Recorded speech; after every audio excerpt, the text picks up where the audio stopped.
KTVB has been getting a lot of questions lately about whether or not the death penalty will be filed in the killings of 4 University of Idaho students. Investigative reporter Alexander Duggan took a comprehensive look at the process and what prosecutors have to consider in a capital case. Idaho attorneys are well aware Bryan Kohberger, the man charged with murdering 4 University of Idaho students at a home in Moscow last year, could face the death penalty. Latah County prosecutors have 60 days from Kohberger's arraignment on May 22nd to file their intent to seek the death penalty, and people on social media are already speculating if it'll happen. Idaho attorney Wendy Olson is fighting for the media to have more access to the case. At a recent hearing, she said the trial's start date would be pushed back if prosecutors choose to seek the death penalty against Kohberger. I would be stunned if this case went to trial on October the 2nd of 2023. The prosecution and defense would have to prepare for a death penalty case. That takes a substantial period of time, years in many cases. So how do prosecutors come to the decision to seek death against a defendant? Ada County Administrative Judge Stephen Hippler says filing for the death penalty is entirely up to the discretion of the prosecutor. I would imagine that they take into account the circumstances of the homicide. The victim, was it a child, for example? Were there multiple victims? Attorneys may have a much harder time picking a jury in the Kohberger case, possibly due to pretrial publicity. Mr. Kohberger and his counsel have a tremendous interest here in fighting for his freedom and likely fighting for his life.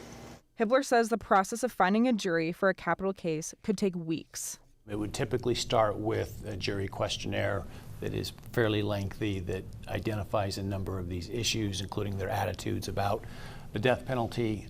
When we're selecting a jury for a capital case, if somebody indicates that they would be unwilling to impose the death penalty, that they're morally opposed to it and couldn't do it, that person wouldn't be qualified to serve on the jury. Prosecutors also must know they can prove aggravating factors or circumstances, which are a much higher burden. And so that's an additional burden of proof. Those circumstances make the crime more heinous or severe. In Idaho, some of those include whether or not the murder manifested exceptional depravity, if it was exceptionally cruel, or if the defendant exhibited utter disregard for human life or acted with mayhem. Then they go to a penalty where the sentencing is actually done by a jury. And in Idaho, you have to have a unanimous jury return a death sentence, right? And so it only takes one person to decide to spare the defendant's life. The defense would have an opportunity to convince a jury to issue a lesser sentence through mitigating circumstances, which includes the defendant's life history. The Idaho Attorney General's lead counsel for capital litigation, Lamont Anderson, says most of that mitigation can focus on mental health. And then the state has an opportunity to try to refute or rebut that mental health evidence. Even after waiting years for a death penalty trial, it could be half a lifetime before someone is executed. The average time the 8 people on Idaho's death row have waited since sentencing is 27 years. One of the biggest hangups is that once someone's been sentenced to death, they're entitled to file for post-conviction relief. The State Appellate Public Defender's Office represents those individuals, generally, unless there's a conflict, and it takes years to get through that process. Someone on death row can also file a direct appeal with the Supreme Court in order to question the judge's decision-making during trial. If these are denied, the appeals can move to federal court, another process that could take years. We just don't have enough federal judges.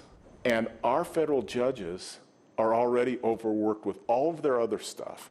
If someone has exhausted all their appeals, they can appeal the U.S. Supreme Court as a last resort.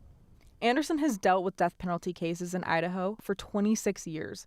He has so many stacks of paper on each death penalty case, he had to move them to a separate office. I have banker's boxes, literally banker's boxes, of files that start from the time that someone's indicted or charged with a capital crime all the way through the federal court system that take up anywhere from upwards of 30, 40 boxes.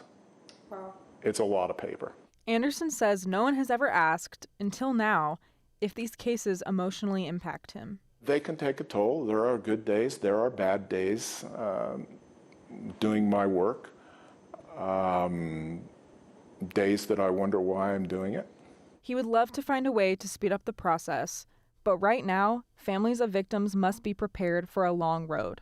You got to weigh your need and desire for vengeance, which is certainly understandable, versus the toll that it's going to take on the family having that be litigated for probably the rest of their lives. You know, the goal is ultimately to do justice. And if that's justice, so be it.